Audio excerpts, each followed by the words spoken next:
Welcome to the Intentional Encourager podcast, where each episode brings you compelling conversations and stories designed to entertain, enlighten, and encourage. And now here's your host, Brian Sexton.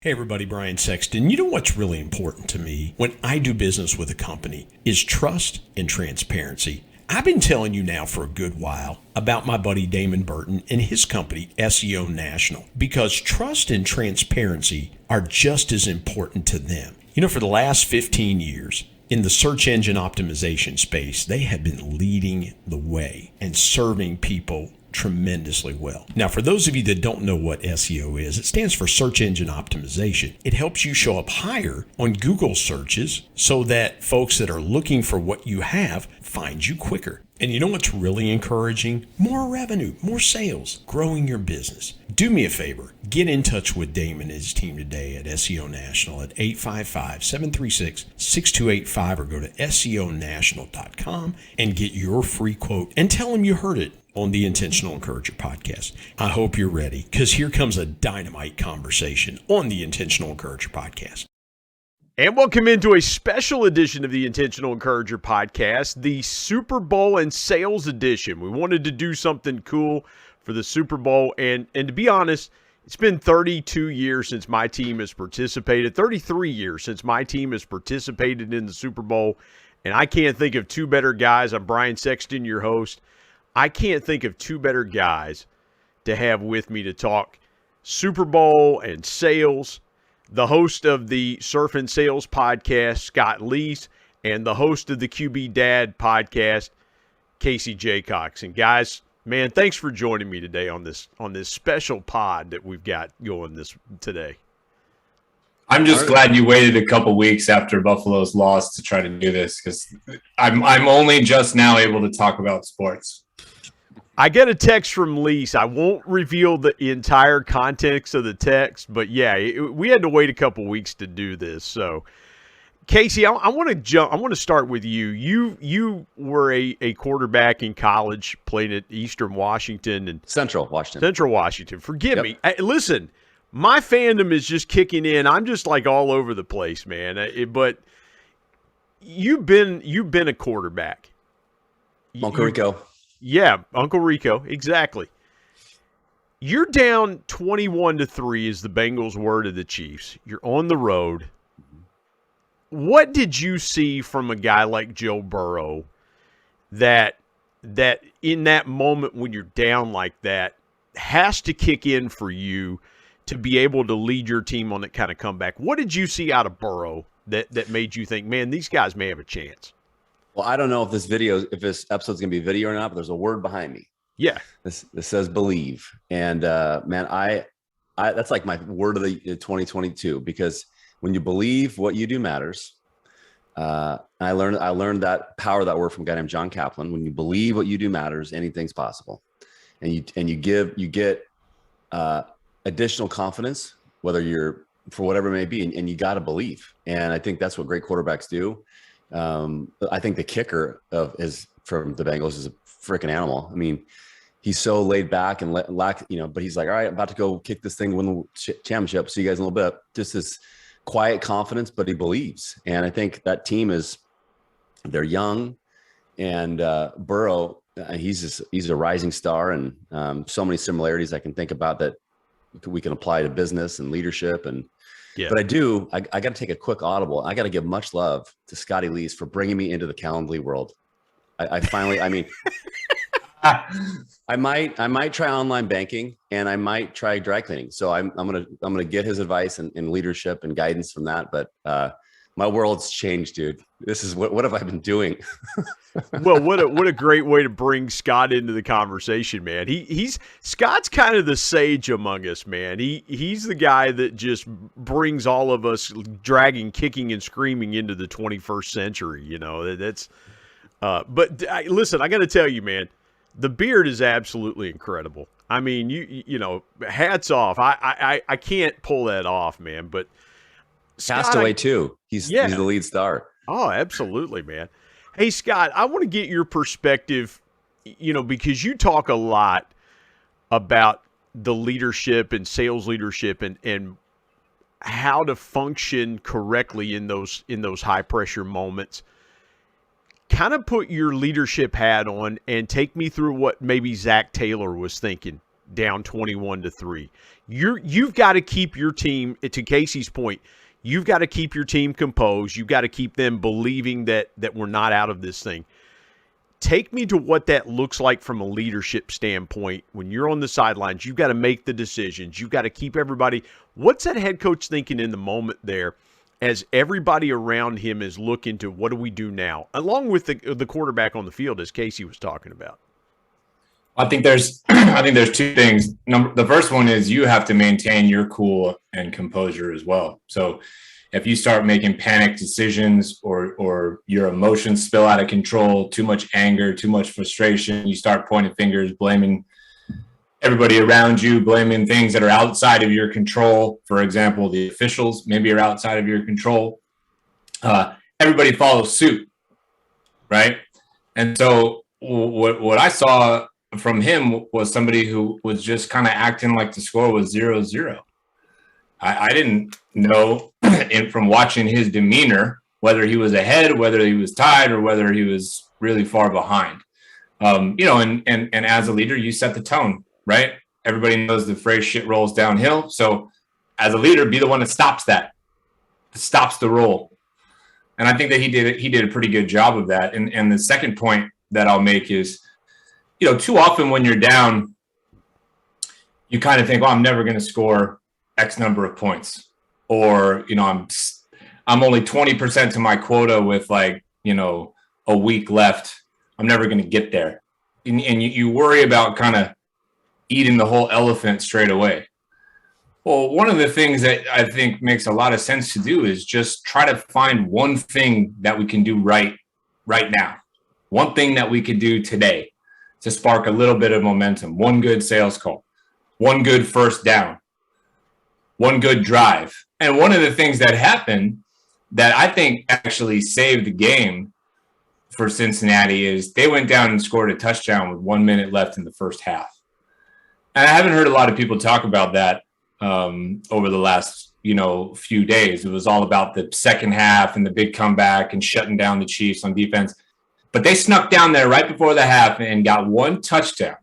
You go into halftime down 21-3. It's a different animal than being down 21-10. Yeah.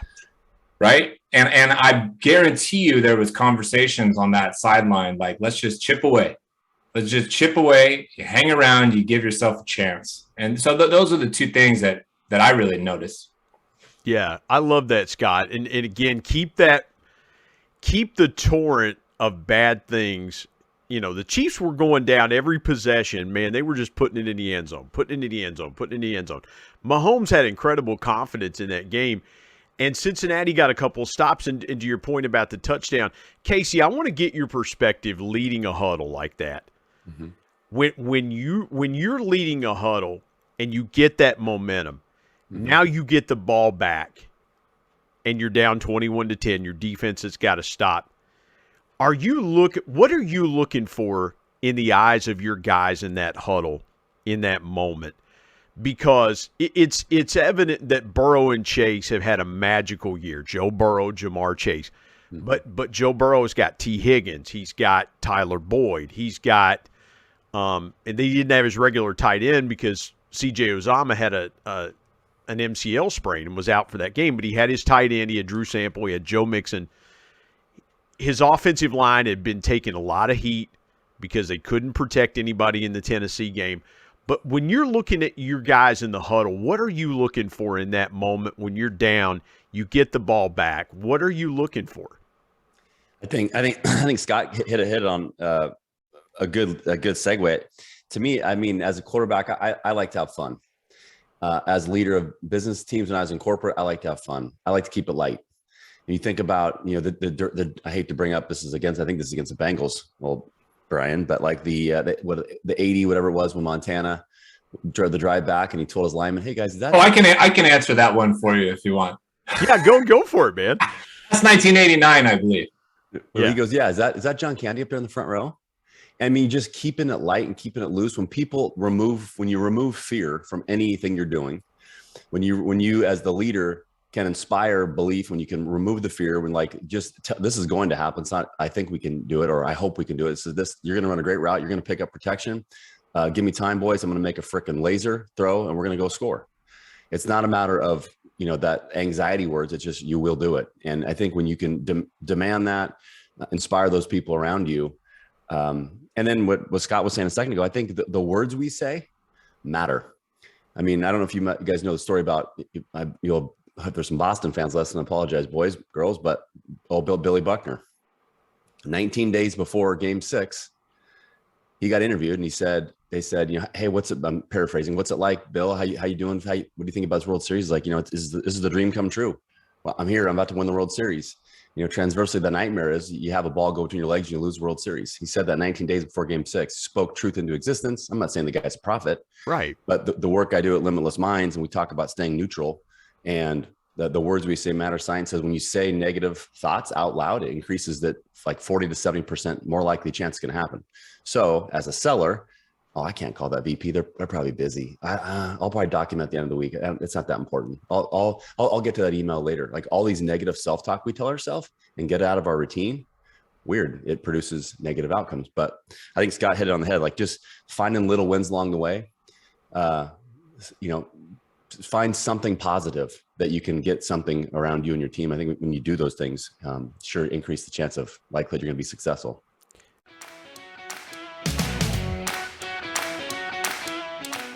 Hey everybody, Brian Sexton here. The new year is upon us, and you may be sitting there thinking, hey, I would really love to pay off some debt, or I would like to save for that dream vacation. Maybe you want to buy a new car. Whatever it is you want to do financially in the coming year, let me give you a great piece of intentional encouragement and something to think about that might help you do it. Products for Profit. Now, this is a course taught by my good friend Joe Hart, who's been a guest on the Intentional Encourager podcast and has told his story how reselling changed his life. And you know what, folks? It could do the same thing for you too. It's really simple. Reselling is basically buying a product and then reselling it online for more money. And Joe is going to take you through the steps and show you how to do this either part-time or maybe, as some of his students have done, take this full-time as well. Go to coachjoe89.gumroad.com/L/premium PFP. And oh, by the way, this group is going to help you find leads of products that are profitable right now, give you all kinds of great intentional encouragement, and you're going to be surrounded by a community of people that are going to want to see you be successful in the reselling game. Again, go to coachjoe89.gumroad.com/L/premium PFP and tell him you heard about it on the Intentional Encourager podcast. And now let's get back to more great conversation here on the Intentional Encourager podcast.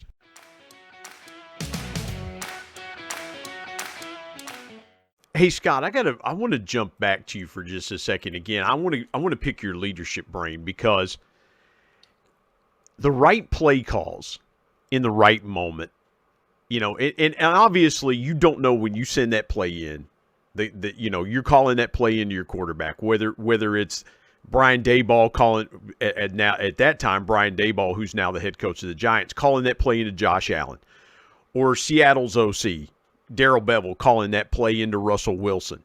It could have been anybody. It was Zach Taylor calling that play into Joe Burrow in that moment. When you develop the right play call in your mind, the confidence that you send that into, what are you thinking as a leader in that moment when that play call is going in?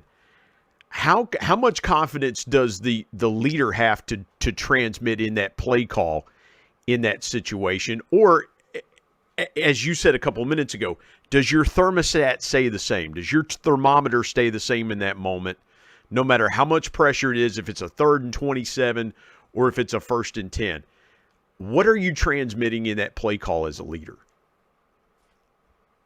Well, hopefully, I think it just comes out automatic, and you're not overthinking it or burning too many mental cycles. I hope that you've kind of prepared and run through this mental script, if you will, 1,000 times in your mind, whatever the situation is, right before the half, 2-minute drill, 3rd and 17 and we need to, convert this. Are we going for it on 4th down? If so, on 3rd down, let's get half of the yardage and make 4th down a little easier.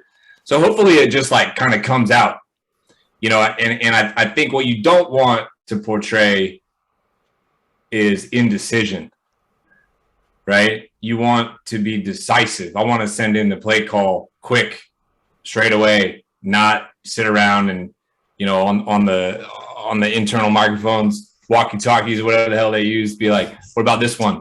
I'm thinking this one or that one. That's indecision to me, right? So I think you just want to send it in. You want to send it in straight away. And if I was the QB and there was no hesitation from the person calling the play, that inspires confidence in me. And then I just go execute. And hopefully I've executed this play, 1,000 times as well. That's what I would be hoping would happen. No, Scott, I love that, because here's the thing. In those moments, and that's why I asked Casey to take me inside the huddle there, because, again, when we're transmitting a play call, whether we're talking to our sales teams and saying, okay, guys, these are the strategic initiatives we want to get done in Q2. And we're starting Q2, we're starting this drive. This is what we want to get done. This is why we feel like we can get it done.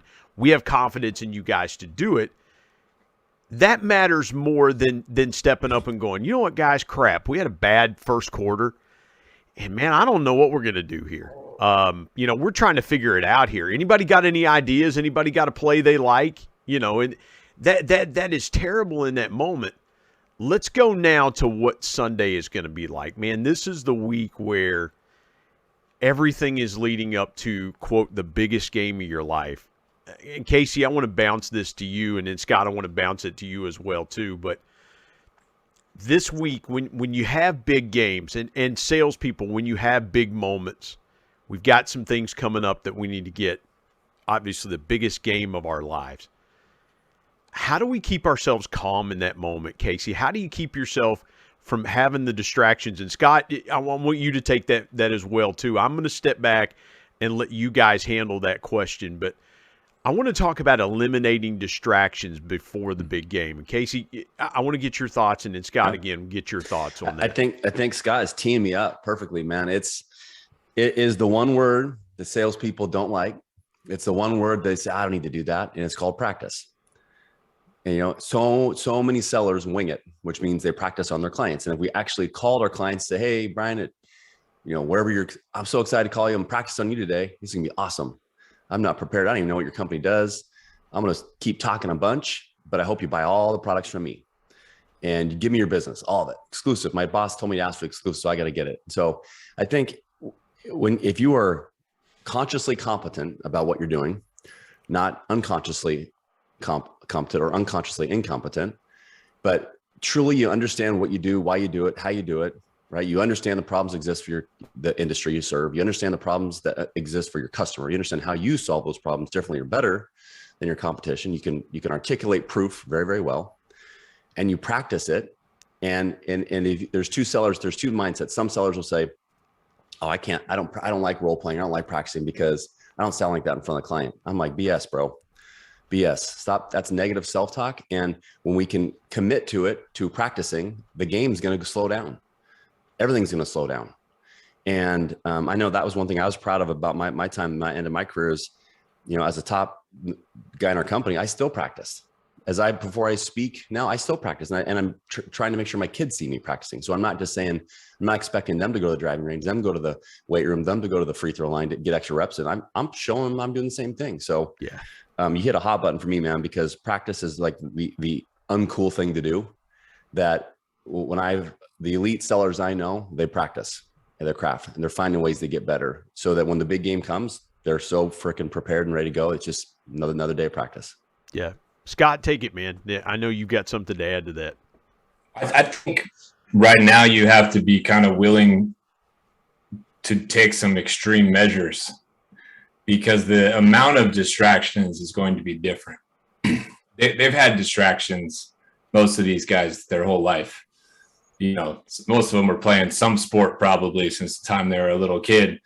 all the way until now. And they've been in lots of big games, whether it was a high school rivalry or state championship or college bowl game or whatever. But the magnitude of the distractions now, and everybody kind of coming at you from every which way from Sunday. And you remember, I'm sure, Brian, the last time the Bengals were in the Super Bowl, there was a massive distraction, I think the day or the night before the game, and somebody got themselves in trouble and got suspended, and that distracted the whole team. So now I think what you have to do is you have to understand that your distraction can become a problem for 53 other people on that team. And so you have to look at it as going internal, keeping yourself focused and out of trouble is not just beneficial for you and your performance, but it's required for the rest of your team to perform at a high level. And so there's got to be some unselfishness that comes along with it. So what can you do to lock in?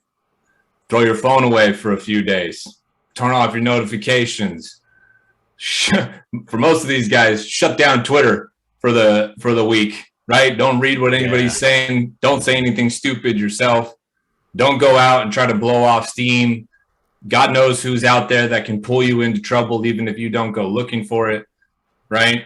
Yeah. And just focus on the little tiny things like Casey's talking about, practicing, or relaxing, taking care of your body, get healthy, right?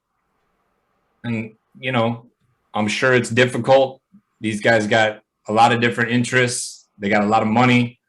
But, when it matters the most, you got to be willing to do something that you've never been willing to do before. And now is that time for these guys, I think. Yeah. And Scott, let's go there for just a second. I want to come back to you on that because you hit on a great point. It was a guy named Stanley Wilson. He was a running back for the Bengals. He got caught the night before in Miami. I forget if it was a prostitute he got messed up with, but he got arrested the night before the Super Bowl. And it was a massive distraction because the 49ers had been, and Scott, you grew up in the Bay Area, so you know that team really well. And you were a Division I soccer player, so you know the high-level athlete very well yourself. The Niners had been there. The Niners had dealt with all that. The Bengals hadn't been there in 8 years, and a lot of their guys had cycled out. The guys that were there in 81 when they went weren't there in 88. They had about half of their roster that they replaced. And so you're absolutely right about distraction, but I want to go there from the salesperson standpoint. Eliminating distractions. And I want to bounce that back to you in case you jump in on that when Scott's done, about how we eliminate distractions before a big call or a big sales meeting where we're on stage, we've got to perform, but the distractions are going to come. Talk about eliminating those distractions before a big moment. Well, there's the obvious ones like turn your notifications off, right? I think none of us are probably fully immune to that. I mean, if anybody's like me, I get notifications from like 25 different places. And sometimes I'm like, shit, forgot to turn that one off. But if I had a super important call coming up, I'm going to take some time beforehand and kind of walk through my checklist. And I'll even have written it out, like close all these things, right? I can't tell you how many times I watch salespeople deliver demos and they have 9,000 tabs open in Google. That's a distraction, whether you realize it or not. And if you don't think it's a distraction for you, guess who it's a distraction to? Me, as the recipient. Because when you're trying to navigate, your product, you're switching between screens or whatever, I'm literally reading every single one of those tabs, not paying attention to what you're doing or our conversation whatsoever, right? Well, and then find yourself in a place that's going to be right for you in terms of the environment. Some people like a quieter environment, private environment. Some people like an environment that has energy around them and movement.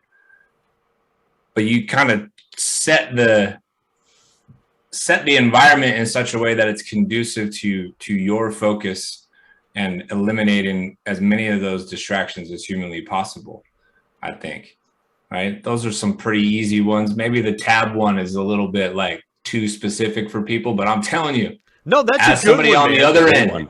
as somebody on the other end, it distracts me. Same thing when you toggle over your screens and people leave their Gmail up, and I'm like, oh my God, Brian has 652 unread emails. And I instantly judge you. And I think to myself, this guy can't keep up. This guy can't prioritize. Good Lord, 652 emails gives me so much anxiety. I'm distracted. I lose focus.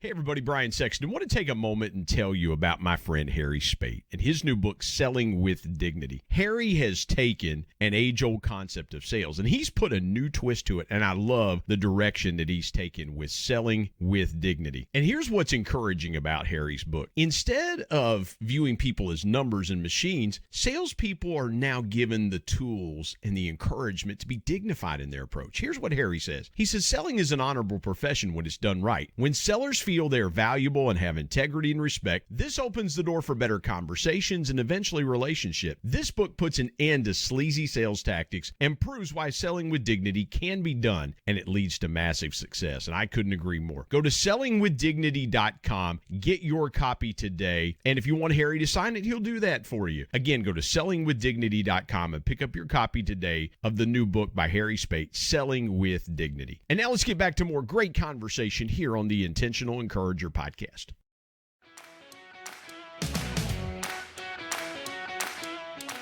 Scott, let me jump in there before I get to Casey. What you just said there is brilliant, because we were talking about that before, about the coach sending in two plays. Like, man, I'm thinking about this play, but maybe we ought to go with this play. And in that moment, the focus is not there. If you, and I know NFL coaches do that. They'll send in two plays because, especially if they're in a hurry up or a 2-minute, they'll send in a couple plays like, hey, you've got two plays to call here. Which one do you like? And if you like one, then let's go to this one, or you can flip them. But not sending in 5 plays at one time, right? I mean, that is total distraction in the midst of the moment. Man, that was really good and insightful what you said there, because again, it gives a window into what is maybe going on in the mind of that salesperson. Because if they've got 10 tabs open, what you can see, how many mental tabs do they have open that you can't see? Mm-hmm. And so, Casey, forgive me for jumping in there, but I want to go to you on that. Piggyback off of that, what Scott just said, because I think Scott gave us some real gold there to tap into. Yeah, I was waiting for the mic drop. I didn't hear it just bang across the table. He did a mental mic drop, man. I did one because that was great, Scott.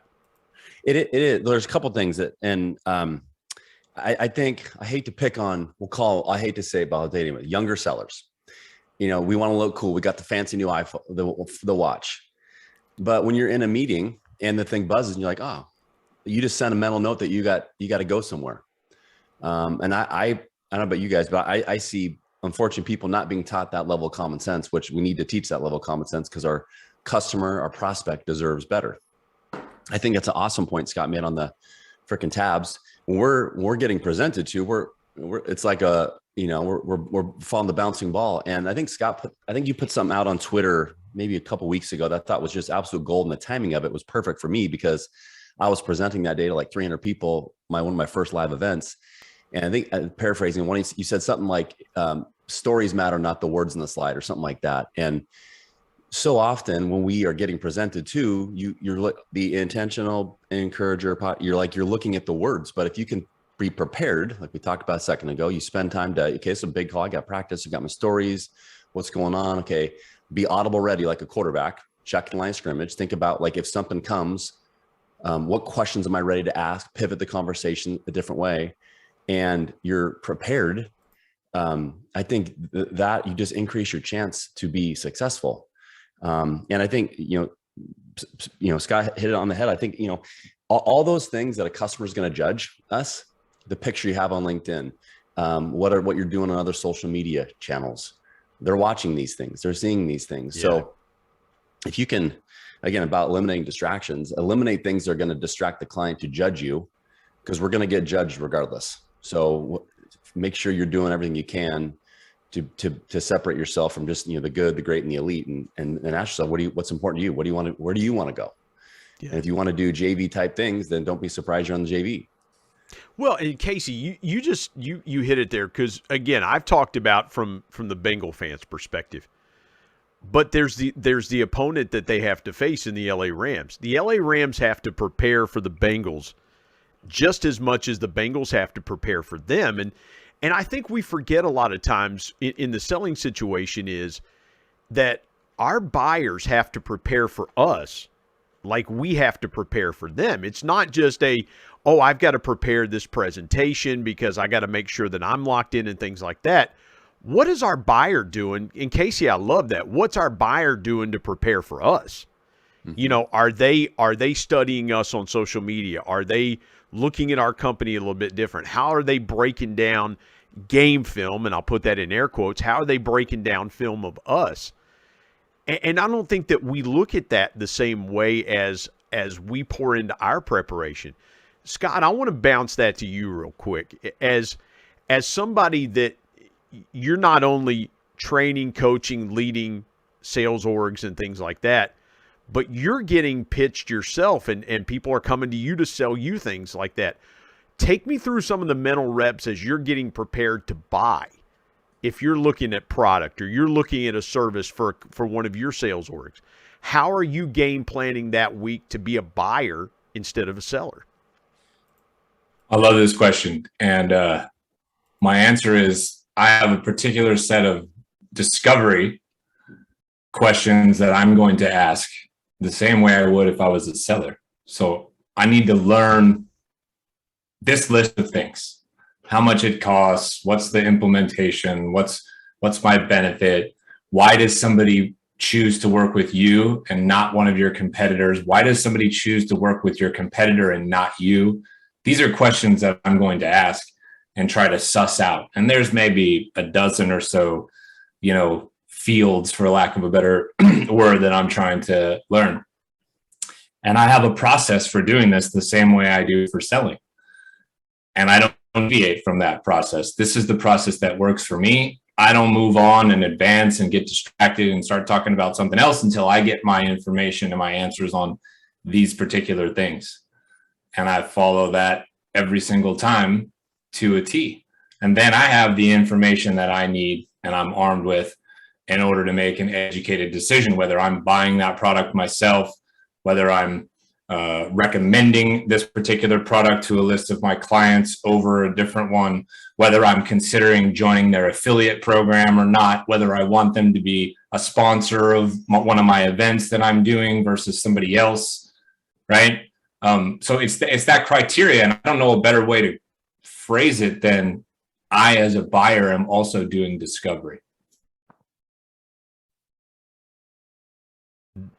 I love that. You've got to do, and I heard Zach Taylor talking about it early in the year. And again, I follow the Bengals, but they were talking about self-scouting in a bye week. They were talking about, we're going to take these 2 weeks and we're going to get ready for our next opponent. But the first week of our bye week, we're going to take that last half of the week and we're going to scout ourselves. Casey, why is self-scouting your own buying process? To Scott's point, and I love the way Scott took us into that. Why is self-scouting yourself, your team, your process, your organization? Why is that so important? God, you're taking me Uncle Rico. I got to go back to the college film room days. This is awesome. Because the film never lies, one. Coach, I didn't do that. Oh, I never said that for my client. Oh, I did document. No, you didn't. The film never lies, boys and girls. And one of my favorite quotes that one of my mentors taught me, he said, it's okay not to know every answer. It's just not okay not to do anything about it. And so once we have the vulnerability and humility to say, shoot, I don't know, man. Hey, Brian, hey, Scott, could you help me out with that? Tell me how I might've said that differently. Tell me 2 things that you like what I'm doing and maybe 2 things I could do to improve. Describe me and use open-ended questions to make your coach or yourself truly think about what your gaps are, because none of us are perfect. I mean, 3 of us have gaps. I know I do. And I either can pretend I don't, or I can say, shoot, here's an area that I want to get better. And maybe I'm not going to be as good as something for a long time. Maybe I get off the tracks a little bit, but okay. But then I get back to center, get back to neutral, and think about, okay, here's an area of my game I want to get better at. And, I think as a seller, if you're self-scouting yourself and you find, are you asking 3 questions inside of 1 question to your client and confusing them? Are you talking for 4 minutes straight and you almost like lost your breath and you didn't, and the person's like staring right through you because they have no idea what the hell just happened to them. They're blacked out. Like self-scout yourself on that way. Like, and Scott said one of my favorite words, because I think deals are always won or lost in discovery. And we can change your mindset to feel like whether whoever's to blame, but I always try to blame myself. That deal, we lost that deal because I didn't ask the right questions. I could have asked a more pain-based question to uncover my value versus telling someone how value I am. And just, if you do that every day, every week, and don't let like one bad call lead to one bad half of a day to one bad day to the next 2 days in a row, all of a sudden you got freaking 2 weeks of just a shit show. And then you got a bad quarter and then your boss is putting you on a pip and you're like, what the hell just happened?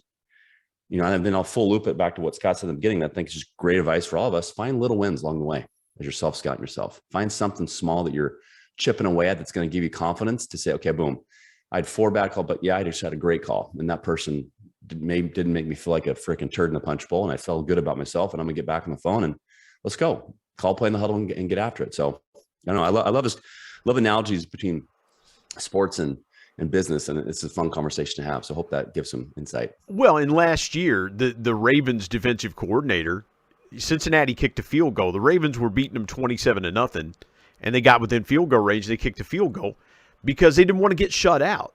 Nobody wants to get shut out. So even if you're getting your tail kicked, if you can put something on the board, I love that, Casey, putting something on the board to just say, hey man, we didn't get shut out. We put something up there. That and maybe that field goal that you scored late in the game when you're getting your tail kicked propels you to next week, or in this case, there is no next week, it's next year. So, guys, I would be remiss in the time we didn't have left, and man, I appreciate so much. This has been incredible conversation. Scott, give me a prediction for the game, man. Casey, the same thing, and I'll have my prediction as well. But it's not going to hurt my feelings if you predict the Rams, if both of you predict the Rams. But tell me your thoughts about the Super Bowl. Give me a prediction, some thoughts about the game. Well, one thing that Casey and I probably have in common is that we hate Los Angeles. So I absolutely refuse to bet on Los Angeles in any sport for any reason. That's the NorCal guy meme coming out right there. But I am not going to bet against Joe Burrow right now. I'm just not. Already won a championship in college. His rookie year, he didn't play very much because he got hurt. You could argue this is his really like true kind of rookie year, right? If he wins this, he'll have won a championship 2 out of the last 3 years he played football. So this is actually not disrespectful to the Rams, who I think, and I have thought would make the Super Bowl from the NFC from the start. And then they added a couple really expensive pieces to help them out. But I think it's going to be high scoring. I'm going to go 41-38. And I want the camera to just move over to Evan McPherson. That's his name, right? The kicker, yeah. Evan McPherson. Yeah. I just want the camera to pan over to him while he's warming up, while Burrow's driving down there, and him to say something like, "Congratulations, Cincinnati, you're a Super Bowl champ," before he's even gone out on the field. That's what I think is going to happen. Yeah. Yeah, Casey, what do you got? What's your prediction? So 41-38 Cincy from Scott Leese. What do you got, Casey? I think Seahawks 27. They're not in the game. I love it, man. My bad. Be true to your team, man. That's right. So my only love I have for the Rams, I'm not a Rams fan, but I do have love for Cooper Kupp. A little tie-in. My college football coach, Bo Baldwin, who's now the head coach at Cal Poly, was my coach and also Cooper's coach at Eastern. I got to know Cooper's dad, Craig Kupp. I had him on my podcast. It's a really cool episode. And the family is amazing. And so it's tough for me not to. I want Cooper to win the Super Bowl, but I don't want the Rams to win the Super Bowl. So maybe like you can do like a last minute trade. Maybe Bengals can pick them up today. Yeah. And But I think it's going to be a high scoring game too. I hate to do this, Brian. I love you, brother, but I'm going to go Rams 31, Bengals 24. And I hope I'm wrong. I'm using my hope, my brain. My heart is I want the Bengals win, but I don't think they're going to get it done. I hope I'm wrong. You know, the Bengals have given up. They gave up 16 to the Raiders, 16 to the Titans. They held Kansas City to 24. I think their defense is going to hold LA in that range because in the playoffs, as you guys both know, defense wins it. Mm-hmm. I'm going to do a repeat of last week. 27-24 Bengals, and Scott, I like where your head's at. I think McPherson, I think Evan. Hey, he won. He beat the Titans with a long one. He beats the Chiefs with one a little shorter.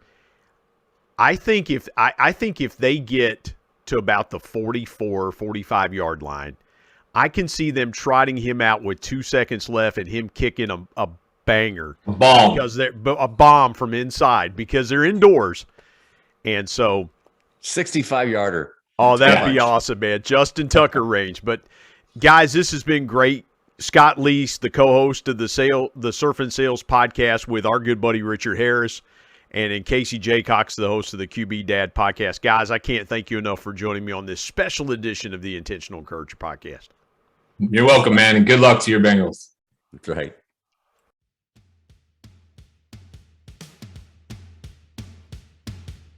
My thanks as always to producer Bryce Sexton and technical advisor Matt Means. And of course, the ultimate thanks goes to the Lord Jesus Christ, who provides intentional encouragement every day through his word. If you're not subscribed to the Intentional Encourager podcast, hit the subscribe button wherever you get podcasts so you don't miss an exciting episode where you can get encouraged and stay encouraged. And remember, anyone, anywhere, at any time, any place can be an intentional encourager.